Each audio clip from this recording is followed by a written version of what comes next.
Dans l'imaginaire collectif français, Lynn Renault incarne une éternité radieuse. Née Jacqueline Hante le 2 juillet 1928 à Pont-de-Nieppe, dans le nord de la France, cette figure iconique a traversé près d'un siècle de bouleversements culturels, sociaux et politiques. Chanteuse, actrice, meneuse de revue et militante infatigable pour SIDAction, elle a façonné son destin avec une énergie indomptable. Mariée à Loulou. Gastée de 1950 à sa mort en 1995. Elle a su transformer les épreuves personnelles, un mariage controversé, des deuils, des sacrifices, en une carrière légendaire. Pourtant, à 97 ans, dans une interview bouleversante, accordée aux Parisiens en août 2025, elle lâche une confession qui ébranle son image d'invincibilité. Aller mieux serait indécent pour mon âge. Derrière ce sourire légendaire, quelle vérité tragique se dessine. Ce reportage explore, avec minutie et respect, les facettes d'une vie hors norme, entre gloire publique et fragilités intimes, pour comprendre ce que cette révélation dit de Lynn Renault, mais aussi de nous-mêmes. Le nord de la France, dans les années 1930, n'offre qu'un horizon de briques rouges et de cheminées d'usines. À Pont-de-Nieppe, Jacqueline Hante grandit dans une famille modeste. Sa mère, dactylo, et son père, chauffeur routier et trompettiste amateur, lui transmettent un amour viscéral pour la musique. Dès l'âge de 7 ans, elle remporte un concours de chant local, une anecdote qu'elle évoque avec tendresse dans « Merci la vie » 2024. J'ai chanté le temps des cerises devant un parterre de mineurs. Leurs applaudissements m'ont donné des ailes. Ce moment marque le début d'une vocation. À 17 ans, elle auditionne pour Radio Luxembourg, où elle adopte le pseudonyme Lynn Renault, inspiré par une chanson populaire. En 1947, son premier succès, Ma cabane au Canada, composé par Loulou Gasté, lui vaut le Grand Prix du disque. Gasté, de 20 ans son aîné, devient son mentor, puis son mari en 1950. Cette union, jugée scandaleuse à l'époque, est un pivot. Loulou m'a appris à tenir debout, même quand tout s'écroule, confie-t-elle à Laurent Delahousse en 2024.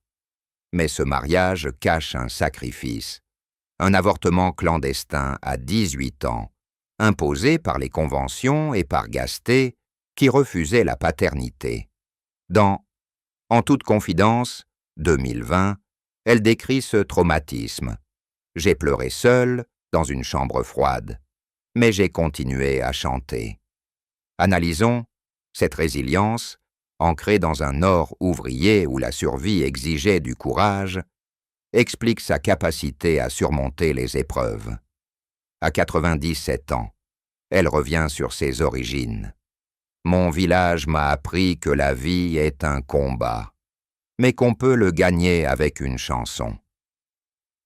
Ce mélange de force et de vulnérabilité préfigure les confessions de 2025, où elle accepte enfin de dévoiler ses limites physiques.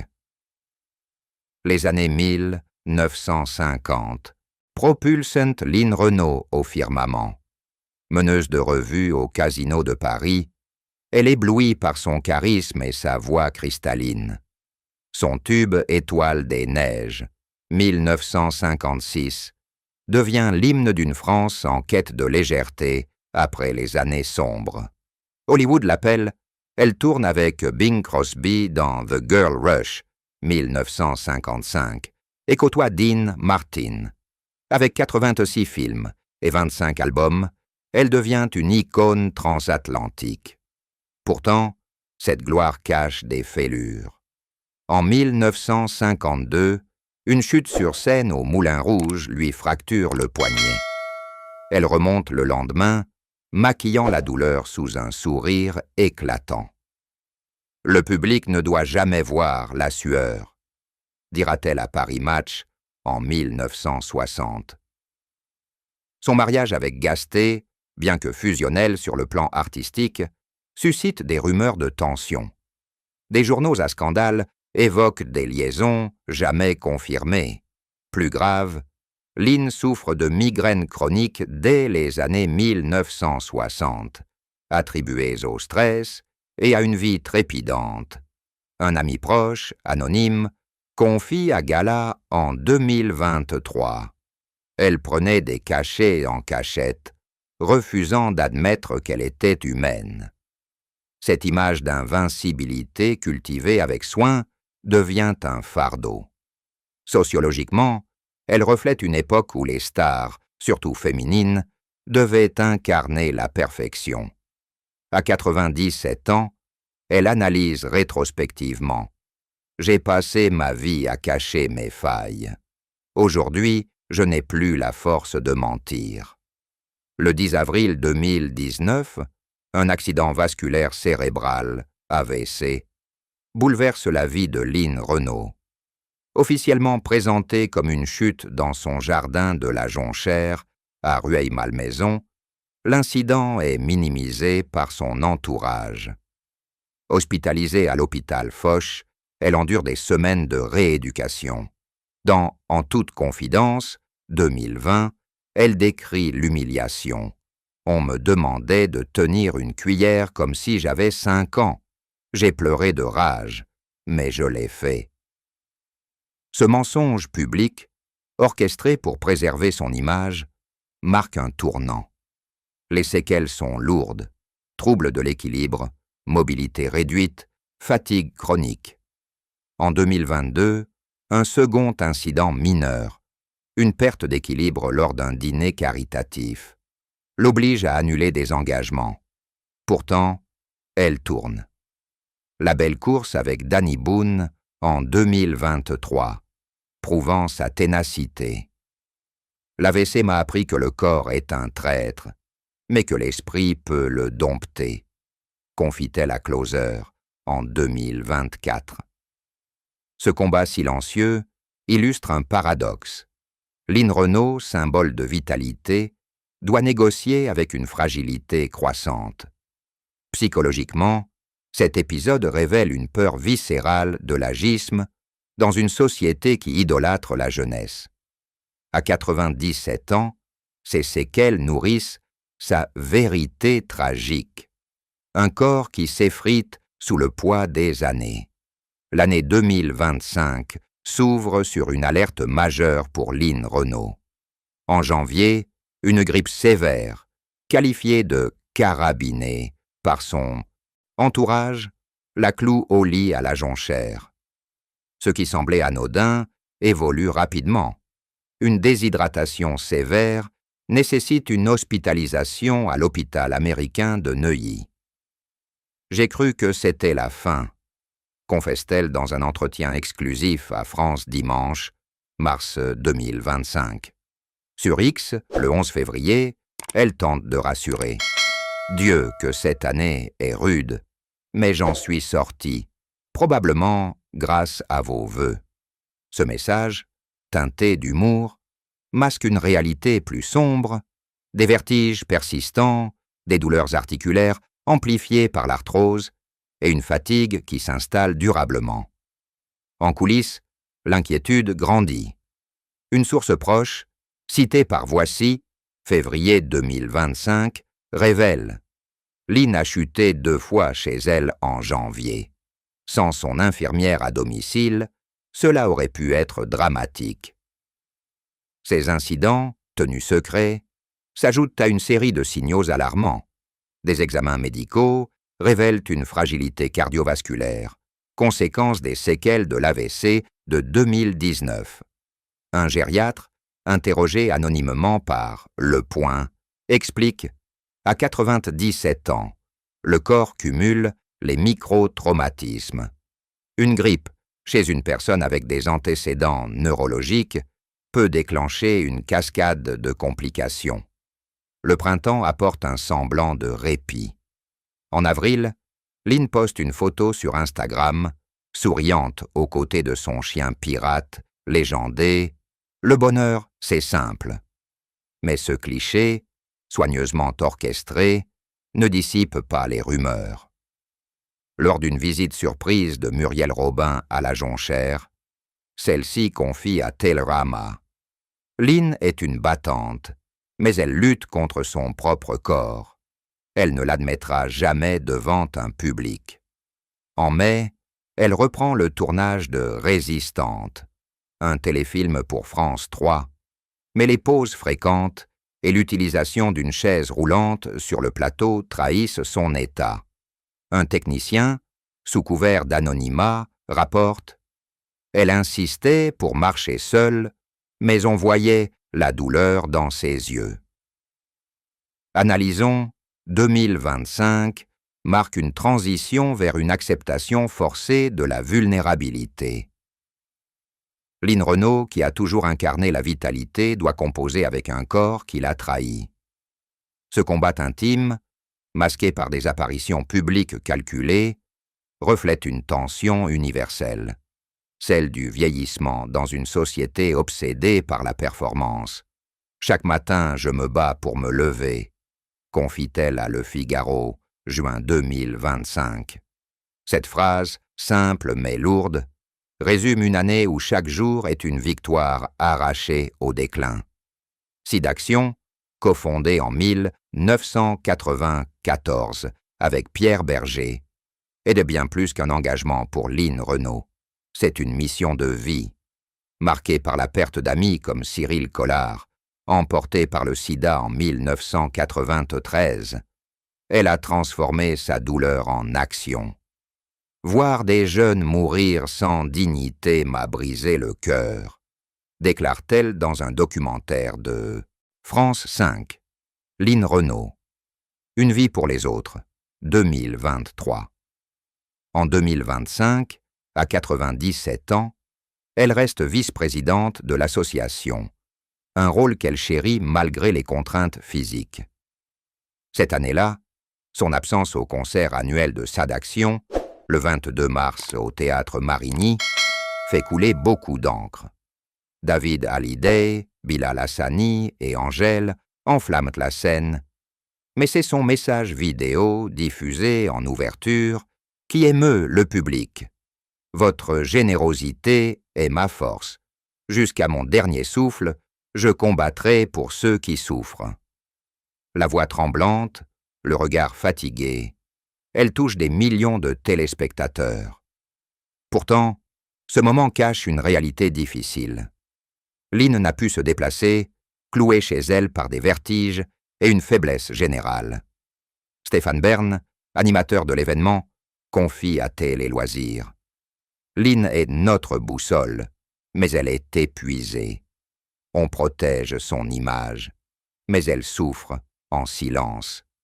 En coulisses, son engagement prend des formes nouvelles. Elle multiplie les appels téléphoniques aux donateurs, enregistre des messages pour les réseaux sociaux et dicte des lettres à son équipe pour mobiliser les bénévoles. Une bénévole de SIDAction, interrogée par Libération, avril 2025, raconte: Lynn nous a appelés un soir, la voix faible mais déterminée. Elle nous a dit: ne laissez pas la cause s'éteindre, même si je m'éteins un peu. Ce dévouement, malgré la maladie, illustre une vérité profonde. SIDAction est un prolongement de son identité. Sociologiquement, cet engagement transcende la personne de Lynn Renault. SIDAction, avec ses millions collectés pour la recherche, est devenue une institution. Mais pour Lynn, c'est aussi un refuge émotionnel, un moyen de donner un sens aux épreuves. Le sida m'a appris à regarder la mort en face, confie-t-elle dans Le Parisien, mars 2025. À 97 ans, elle ajoute: ma santé m'empêche de courir, mais mon cœur bat encore pour cette cause. Cette tension entre dévouement et fragilité physique souligne l'ironie tragique de son parcours. celle qui a donné espoir à des milliers de malades, doit désormais accepter sa propre finitude. Le 3 août 2025, le Parisien publie une interview qui fait l'effet d'une bombe. « Aller mieux serait indécent pour mon âge. J'attends mes 100 ans, mais chaque jour est une épreuve. » À 97 ans, Lynn Renault brise un tabou en décrivant un quotidien marqué par la peur des chutes. « Je calcule chaque pas, sinon je risque de me casser la gueule », plaisante-t-elle avec une amertume assumée, reprise par Ouest France 2024. Cette franchise, inédite pour une icône habituée à masquer ses failles, choque autant qu'elle émeut. Dans 50 Inside sur TF1, le 30 août 2025, face à Isabelle Iturburu, elle approfondit « J'ai toujours été en paix avec mon âge, mais là, mon corps me rappelle qu'il a 97 ans. » Elle évoque Florent Pagny, guéri de son cancer. Lui, il a gagné. Moi, je négocie avec le temps. Ce parallèle, poignant, met en lumière une résignation sereine. Cette confession, survenant après la grippe de janvier et avant le tournage éprouvant de « Résistante », mai 2025, marque un tournant. Pour la première fois, Lynn Renault accepte publiquement sa vulnérabilité. Cette transparence s'inscrit dans un contexte plus large. En 2024, elle avait déjà entrouvert la porte lors d'un entretien avec Laurent Delahousse. « À mon âge, on ne triche plus. On vit avec ce qu'on a. » Mais l'aveu de 2025 va plus loin. Il humanise une légende. Psychanalytiquement, il s'agit d'une catharsis, un moyen de se libérer du poids d'une image parfaite. Culturellement, cette confession interroge notre rapport à l'agisme. Dans une société qui glorifie la jeunesse, Lynn Renault ose parler de la vieillesse sans phare. « Je ne veux pas qu'on me voie comme une héroïne intouchable. Je suis une femme qui souffre », confie-t-elle à Elle, septembre 2025. Son entourage réagit avec émotion. Danny Boone, dans une interview à VSD, déclare « Lynn m'a appris qu'on peut être fragile et fort à la fois. Sa confession, c'est un cadeau pour nous tous. » Cette vérité tragique, loin de ternir son image, renforce son humanité. Elle pose une question essentielle. Comment honorer nos aînés sans les enfermer dans un mythe? À 97 ans, Lynn Renault devient un miroir de notre propre finitude. À 97 ans, Lynn Renault se prépare à tirer sa révérence avec une dignité qui force l'admiration. Militante de longue date pour le droit à l'euthanasie, elle s'exprime sans détour sur France 2 en 2024. On doit pouvoir choisir sa fin. Si la loi ne passe pas, je mourrai chez moi, à la Jonchère, en résistante. Ce combat, qu'elle porte avec Jean-Louis Borloo et l'Association pour le droit de mourir dans la dignité, reflète sa volonté de contrôler son destin. « J'ai vu trop de souffrances inutiles », confie-t-elle à La Croix, juin 2025, évoquant les agonies de proches dans les années SIDA. En juillet 2025, elle fait un geste symbolique, le don de ses archives à l'État. Partition de ma cabane au Canada, costume de ses revues au Casino de Paris, lettres échangées avec Jacques Chirac et Emmanuel Macron. Tout est légué à la Bibliothèque nationale de France. Bientôt je ne serai plus là, mais mes chansons vivront, écrit-elle dans Merci la vie, 2024. Ce geste, préparé avec soin, marque une volonté de clore son chapitre public, tout en laissant une trace indélébile. Son héritage est colossal. César honorifique en 2018, Grande Croix de la Légion d'honneur en 2022, et des rues à son nom, de Las Vegas à Nieppe. Elle a marqué la culture française, des planches du Moulin Rouge au plateau d'Hollywood, Pourtant, la tragédie réside dans son intimité. Veuve, depuis la mort de Loulou Gasté en 1995, sans enfant, elle vit entourée d'amis fidèles. Danny Boone, Muriel Robin, Claude Chirac, mais dans un isolement croissant. La solitude, c'est le prix de la longévité, confie-t-elle à Le Monde, septembre 2025. Cette phrase, prononcée avec une sérénité désarmante, révèle une femme qui accepte son destin. Philosophiquement, Lynn Renaud incarne une forme de stoïcisme moderne. Chaque jour est un cadeau, même s'il est lourd, déclare-t-elle lors d'une masterclass à la Cinémathèque française en avril 2025. Cette sagesse équilibre le drame d'une vie publique éblouissante et d'un privé marqué par des silences douloureux. Son dernier projet, Résistante, un téléfilm sur les femmes dans la résistance, symbolise cette résilience. Je veux partir en racontant des histoires de courage, dit-elle à Télérama. Que vous inspire cette confession de Lynn Renaud? Voyez-vous en elle une héroïne qui transcende ses failles ou un miroir des défis de l'agisme dans notre société? Croyez-vous qu'elle atteindra son centenaire? Et si oui, avec quelle force? Partagez vos réflexions dans les commentaires. Likez si ce portrait vous a touché. Et abonnez-vous pour d'autres récits qui capturent l'âme de nos icônes, de nos icônes, de nos icônes.